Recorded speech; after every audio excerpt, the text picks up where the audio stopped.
So I had someone reach out in one of my videos about what is bottle and bond. So here we go. Stick around, pour up. It's the Bourbon Nut.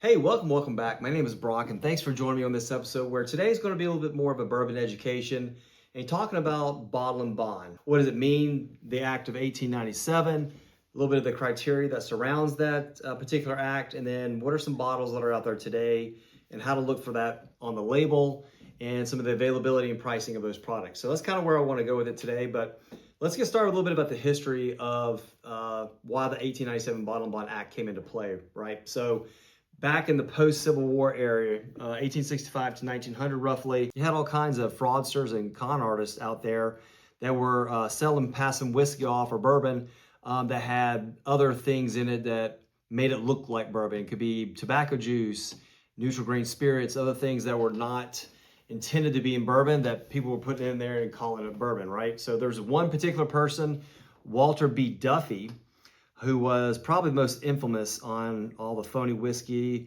with his cure-all Duffy's Pure Malt Whiskey.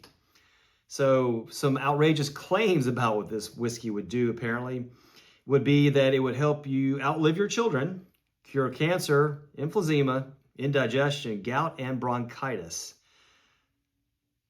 Not sure about all that. And actually his most infamous claim, according to the history in the Buffalo Trace, Distillery, was that it actually could cure ugliness. Anyway, so it was E.H. Taylor Jr.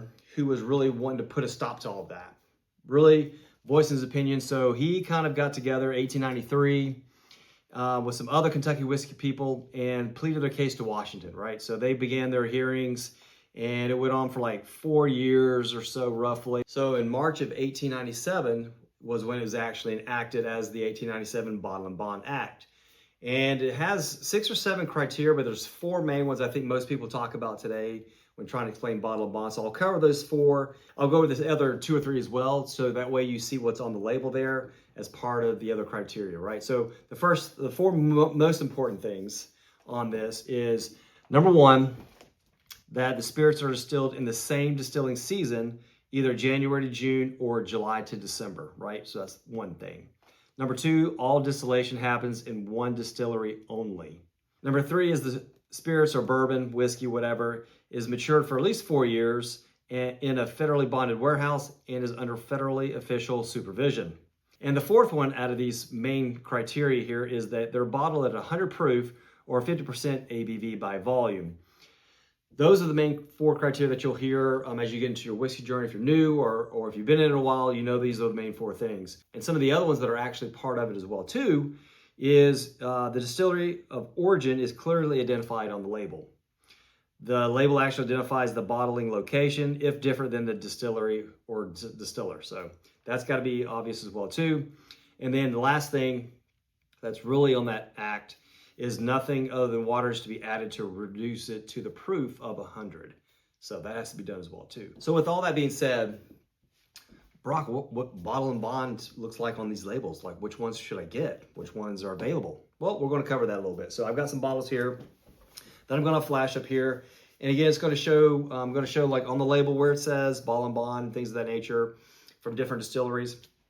And then give you availability here. And again, the availability is going to be around the Charlotte, Gastonia area for me.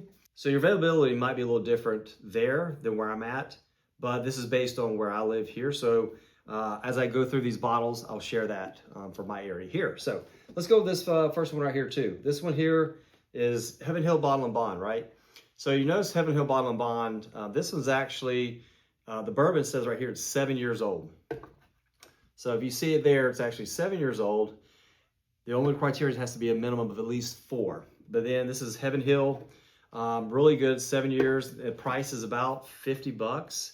It used to be 45 and it used to be super hard to find, super allocated, but now I can see these on most shelves in the area here too. So it's readily available, 45 bucks, really, really good. This competes a lot with some other big brands in terms of bottle and bond. Matter of fact, I'll put a link up here, one of these areas here, for my blind that I did with Heaven Hill, 7-year Old Granddad. The new one came out, and I think Old Fit 7-year too, right? So I won't spoil that one, but check that out in the video link. But really, really good, available anywhere around here too. So that's number one. This next one here, Benchmark Bonded. So this one, super available. Benchmark lineup, they're foolproof, bonded, single barrel, top floor, small batch, bonded, of course, all readily available on every store that I see around here. So again, this one is going to be about 25 to 30 bucks. Really good for the price point. It's one in some blinds, so it does really well in blinds and it stands up on its own, but really, really solid for 25, 30 bucks. You can't go wrong with that.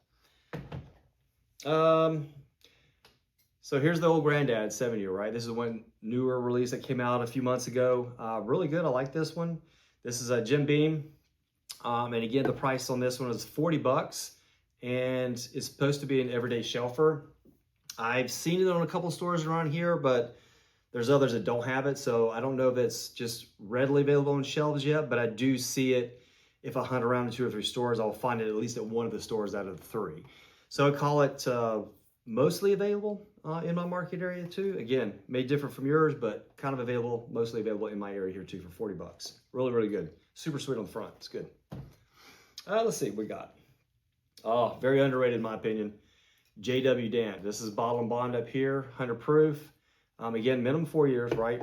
Doesn't say anything like it's 5 or 6 or 7, just minimum 4. And this one's a really good one too from Heaven Hill as well too. So this one is about 17 bucks, and I see this in most all the markets. And you can buy big handles of it as well for like 30 bucks. But I like the glass bottle one. The handles are in plastic. I don't know, that's just a personal preference, but this one right here for 17 bucks. Can't go wrong with it. That should be at your bar. Let's go next. Let's go this one right here. This is Balboa Rye, New Riff. So a lot of New Riff stuff, their baseline offerings have bottle and bond. And it's harder to see, but it's kind of embossed on their label here. It's usually black too. But this is the Balboa Rye, but bottle and bond nonetheless. The availability on this one is a little harder to find. I don't find these very often. I actually went to Georgia's where I saw this for the first time. So I'm gonna say this is probably gonna be hard to find for the most part. Price on this is about 70, I believe I paid 70 or 75 bucks for this too. Super good, really balanced, good flavors, spice level, like that a lot. So there's that one's another option. Let's go with this one here, Bullet. This one also released earlier this year. Bullet Bourbon. This is the bottle and bond here for them as well too. Anyway, this is aged 7 years, and the price on this one is about 50 bucks, I believe. 50, 55 bucks. I think it's 50 bucks. And this one is mostly readily available. I've seen this at the 2 or 3 stores I go to. I'll find it at 2 of the stores. One of them may not have it sitting there, but mostly available in my market area here for this one. And this is a good one too as well. So let's go right here. So 1792, love 1792. This is the bottle and bond. Bottle and bond for this one is starting to be a little more available. It's not as available as an everyday shelfer. So this one you'll have to hunt around a little bit. So I'm gonna say the availability is probably semi-limited. So you don't always find them anywhere, but they're starting to come around. I feel like a little more when I venture outside this area, I find them a little more. Again, this one is about 45, 50 bucks. One of my favorite bottle and bonds, personally. Love this bottle and bond from this one for 1792. It's really good. So I always try to keep one of those in my bar at all times. Let's go right here. Let's go with something that's probably the most expensive bottle I have in my collection at this point. This is the Old Fitz. This is the 19-year bottle and bond. This one's also Heaven Hill. And this one is, where am I saying? Oh, fall of 2022 is this distillation season for this one too. So again, 100 proof, it says it right here on the bottle here, 19 years. MSRP is about $250-ish last time I checked. It's been a while since I've checked on this one, but got a chance to try this at a bottle share event with the boys from I'll Be Drammed. I'll put a link in the description.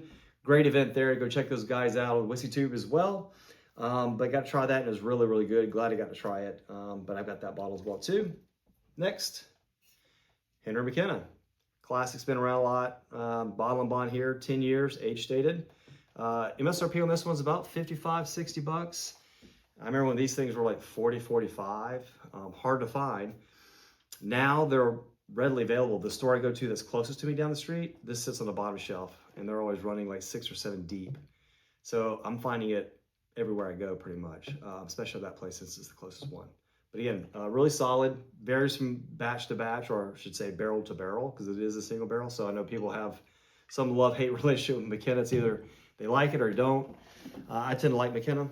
Most of the barrels I've had have been pretty good. And if it's been off profile a little bit, it's not been terrible or bad by any means, just a little different, but still really good. So last bottle here we'll go to here is good old, the man himself, E.H. Taylor from the 1897 Bottle and Bond Act. This one is a small batch bottle and bond. This one's a little harder to find.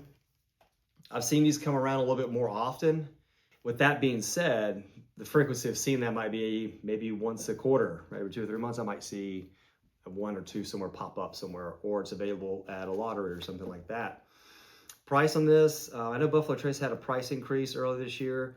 I put that in one of my videos when it came out. But I want to say this one is probably 50, 55 bucks now. I remember when it was 45. But I think it's like 55 bucks now. But I see range anywhere from 90 to 150 or 89.99 to 150. I would say don't pay the 150 for it. It's not worth that. I'd pay maybe double up to that point. So if it's getting that $90, $100, that'd be the max I'd pay for it. But really good juice. I enjoy that one a lot too. So cool. All right, that's all I got for today. I hope you guys enjoyed this video. Hope it was educational. Smash that like button, subscribe to the channel, and until next time, sip your passion.